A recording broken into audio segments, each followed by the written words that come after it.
Oh, oh, oh. Tell me why I should believe you. Here's no. Be quiet. Be quiet. You were not locked out. Locked out. No, Honestly, you weren't. when he gave me, if to show the video, I have this. I apologize. I have no excuse.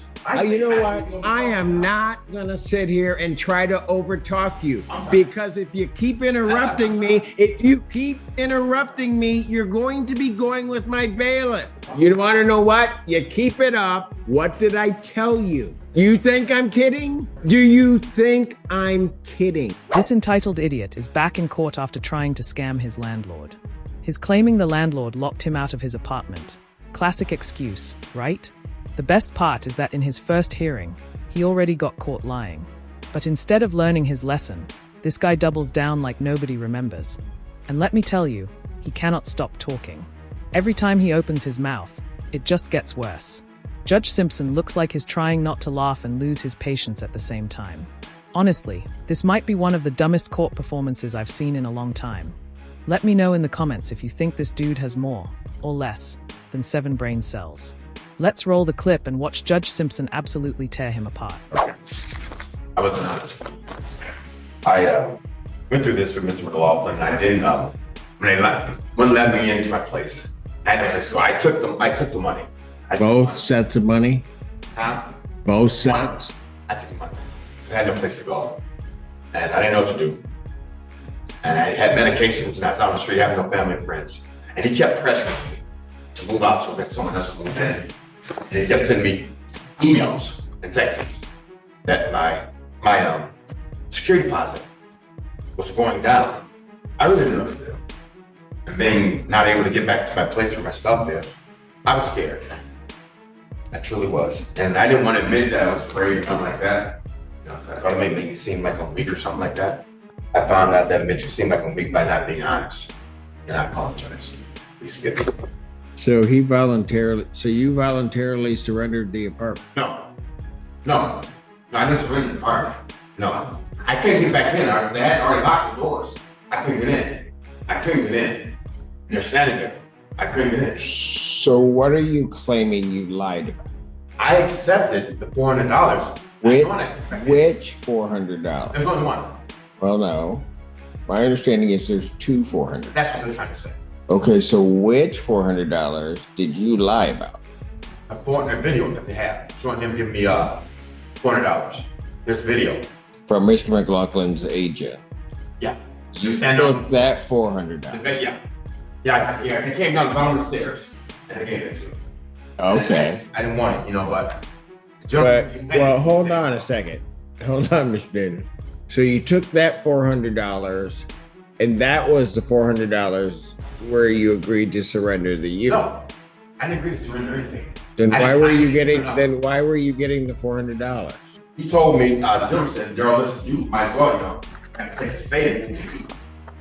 And I agreed with it, you know, the gentleman had me one. And I was like, I'm not signing anything, that's wrong. He's like, yeah. He said, I don't So I was frightened. Daniels? Yes, sir. There's this meeting that takes place. Yes, sir. You're given $400. Yes, sir. Why did they give you the $400 if it wasn't to relinquish possession of it? I wasn't relinquishing possession. Okay. I never agreed to this. Okay. All right. Then why did you take the $400? I didn't know what to do. I had no place to go. What do you mean you didn't know what to do? I had no place to go. And I don't want to stay on the streets. Mr. Daniel, yes, sir. what you're saying, it doesn't make any sense. I made a mistake. So, you need to start telling the truth. I took it because I didn't have no place to go. I didn't have no money to get food to eat. I had medications that I had to have. And Mr. Daniel, you had a place. They said, so here's what you told me. The door was locked. I was locked out. I didn't have the keys to the place. The locks were changed. I had no way of getting in. And if you show the video properly, even the front door was boarded shut. It was extra cross with wood. I couldn't get in. The locks were changing, all that. I come around to the back, and there they are standing at the back door, and I'm like, listen, let me in. And they're like, no. And I, it's like, I panicked, I was scared, and it's like, no excuse. I do a lot of mental illnesses, mental things, and I thought that they were all coming at me anyway. They had broken into my home while staying there, and the tenants that stayed there, I told Mr. McLaughlin, he's like, so what you want me to do? And I was afraid, honestly. But I was afraid that I was afraid that I would react in a way that I wasn't supposed to. I didn't know what to do, honestly. I didn't. Truthfully, I didn't know what to do. And not thinking properly, and thinking that I would be smarter than them, accepting it and still coming and reporting against them for what they've done. That's what I thought. I've been truly, at the time, everything was happening, I was panicking and didn't want to go through it, didn't want to go on the streets, didn't know what's happening. And they offered money, and I said, okay. I thought I was being smart, I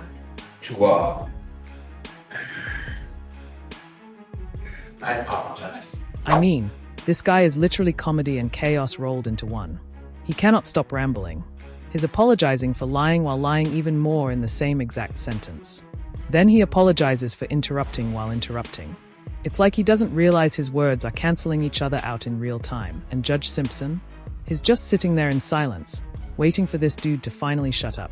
You can tell the judge mentally left the building 5 minutes ago, probably thinking about what he's having for lunch. And honestly, I swear this guy must have smoked his own excuses before coming in. The way he talks in circles makes it feel like I'm watching a glitching video game character. Straight up NPC energy. Let me know in the comments if you've ever seen someone ramble this hard in court, because this guy definitely takes the cake. I didn't know what I was doing. I was very scared. I was trying to be able to come here and tell what they were doing to me that was wrong. Because I was already locked out. The locks were already changed. I thought I was fine. I apologize. Mr. Daniels, what do you want me to do now that it's been determined, well, you've admitted that you've lied? I was already, as I stated, the locks had already been changed. I was locked out. I wanted to be treated fairly, done right. But I conducted myself like they did. Well, that's interesting. You want to be treated fairly because I treated myself like they did. Well, quite frankly, this isn't about you because you came here on the date the hearing was set. Mr. McLaughlin was not here. You told me they had locked you out, yes, that you could not get back in your yes, premises, yes, and all of that, right? Yes. But basically he had resorted to self-help. Yes. What that led the court to do was to then set, but now I understand why Mr. McLaughlin was here, because you had surrendered the apartment. No. The doors were already locked. The locks were already changed. The locks were already changed.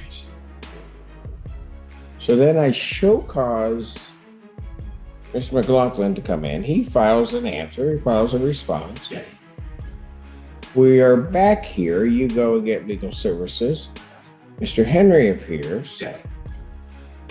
And at that hearing, you continued to maintain that you were locked out. Yes. Yes. And specifically told me that you didn't take the $400. I lied. I know. We get that you lied. But that you didn't take the $400, that they locked you out, that then there wasn't this period in time afterwards. Yes. You got community mental health because of that to put you up. Yes. So other monies got paid on your behalf. Yes. They did change the locks on the door, Your Honor. I couldn't get in. The locks were changed. I couldn't get in. Tell me why I should believe you. Truly, Your Honor, not telling you the first time it came here, you shouldn't. I shouldn't believe anything you are telling me. I do not believe. I understand, but I couldn't go on after, sit back praying and think about it. And you've been honest with me, you've been fair with me all the time. And I couldn't What I do. tell you no lies. And I had to come tell you today and let you know that. I was just afraid, Your Honor. I was Afraid of what? I don't know, everything. I was locked out and the lots have changed already when they gave me the money. They're already changed. I'm locked out. And I thought I was based, I don't know. I'm supposed to say I was stupid. I won't say anything else, that might say what else can I say. But I was being honest, now I am. I lied to you. You know something? Not only did you lie to me, you recall at the last hearing, I had my bailiff put Mr. McLaughlin under oath, and we put you under oath. Yes, sir. Yes, sir.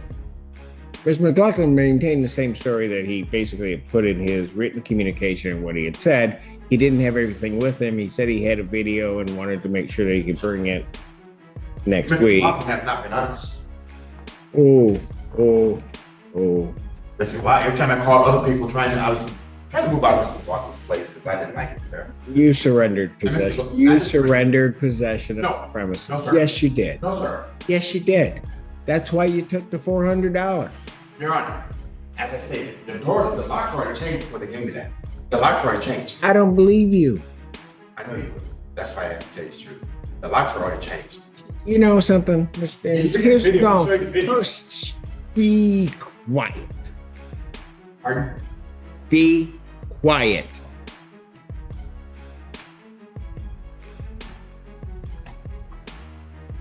You lied to this court when you came here, caused me to file an order to show cause, got Mr. McLaughlin in. Mr. McLaughlin had to file an answer to it, find all of that information, do all of that. You go to legal services, they in good faith, Mr. Henry decides to represent you because you're saying that you've been locked out of the premises.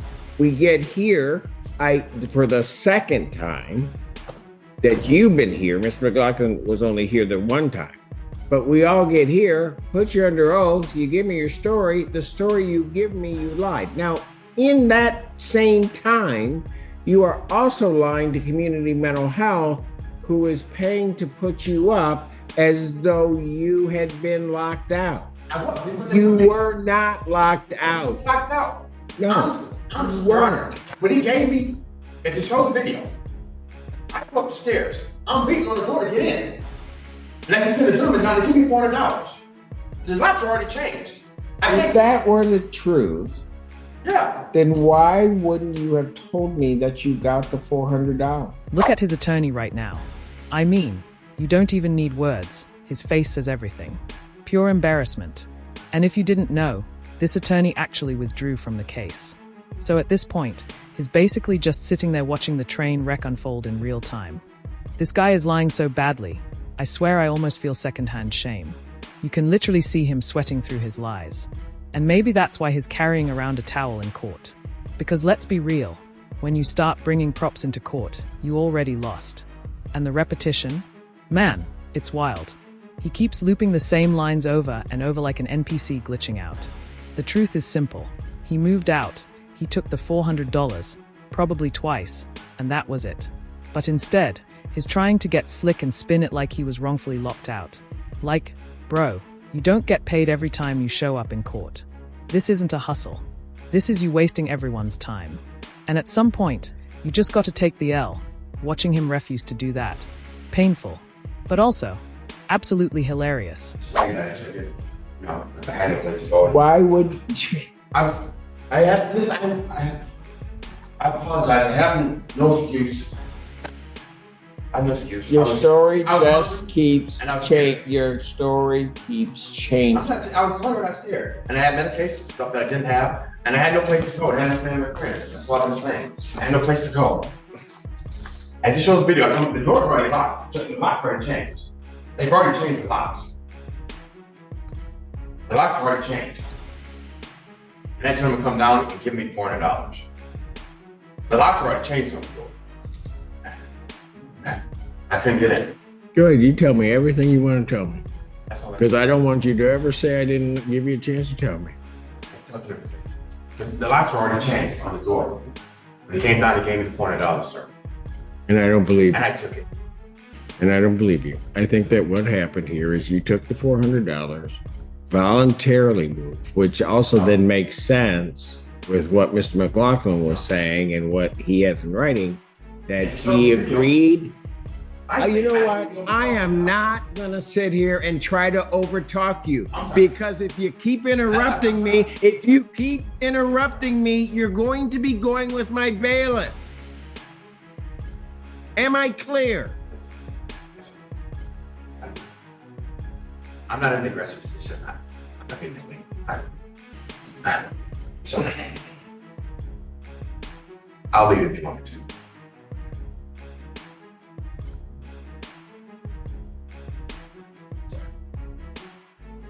The reason you took the $400 is because you voluntarily surrendered the premises. That's what the court's going to find, that you did that. And that the court also believes that you took the additional $400 that was later on given to you. It all makes sense. That's why Mr. McLaughlin said, I will keep, and it's in writing in a text, that he would allow your property to stay there for a month. And then he gave you more money. And you're just taking money and then coming to court, causing everybody all kinds of problems. I know how to do it. Oh, no, you don't even have any idea. I took once. Sorry. You keep interrupting me, so I'm done. I didn't mean to interrupt. I apologize. I find that there was no lockout. I also find that he voluntarily surrendered the premises. Mr. Henry, I know this is embarrassing for you because you came here representing your client, believing that all of this had happened. I find you, and have found you, always to be an honorable attorney and always put good faith arguments. And you properly did the right thing once you determined your client was an absolute liar. And that is, you filed your motion to withdraw. So prior to entering what I'm entering, I'm going to grant your motion to withdraw, find that it's surrendered. This case is dismissed, but you are entitled to possession of the premises. Oh yeah, it's yours. He gave it up. You want to know what? You keep it up. What did I tell you? You think I'm kidding? Do you think I'm kidding? Then I'd suggest what you do is you turn around and you walk out. And don't say another word to me, because if you say another word to me, you're going to go with Officer Mahoney. Have a great day. Man, if you lost brain cells watching this, trust me, I'm right there with you. This whole thing was a straight clown show from start to finish. Like, he really thought he could trick the system into handing him $400 every single time he dragged his landlord to court. Instead, all he managed to do was burn the last shred of credibility he had left. Meanwhile, the landlord gets to move on, rent out the place, and finally stop dealing with this circus. Honestly, I'm happy for that guy. And real talk, Judge Simpson probably could have hit him with a contempt charge just for the sheer disrespect. But the part that got me the most? He literally spent the entire hearing repeating the same 4 lines over and over like a broken record. It was painful, but I'm not gonna lie, it was also hilarious. And tell me I'm not crazy. Did anyone else lose count of how many times he said, "They changed the locks"? Because I swear it had to be 20 plus. At least. Anyway guys, that's gonna do it for this one. Thanks so much for watching. I appreciate all of you. If you had a good laugh with me today, make sure to drop a like, hit subscribe, and share this with someone who loves courtroom chaos as much as we do. Until next time, take care.